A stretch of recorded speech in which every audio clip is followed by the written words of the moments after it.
I am the Tofu Golem. Please enjoy the video.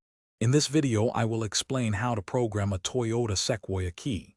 First, gather all your existing keys and any new key fobs you wish to program. It's crucial to have them all ready before you begin.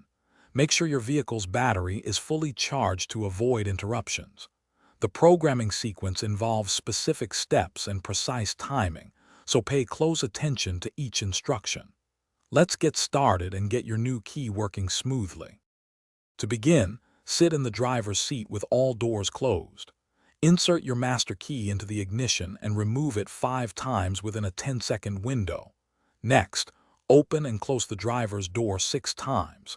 This sequence helps the vehicle recognize you're initiating a programming session.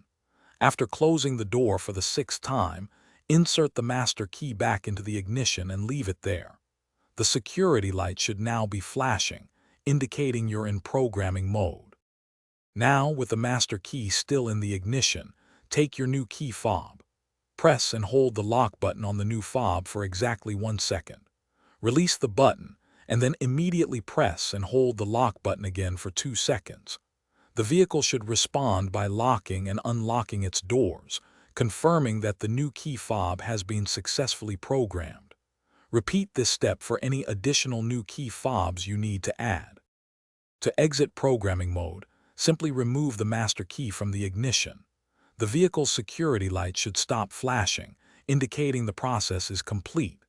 Now, it's essential to test all your programmed key fobs, both old and new, to ensure they lock, unlock, and start the vehicle correctly. If any key isn't working, you may need to repeat the entire process.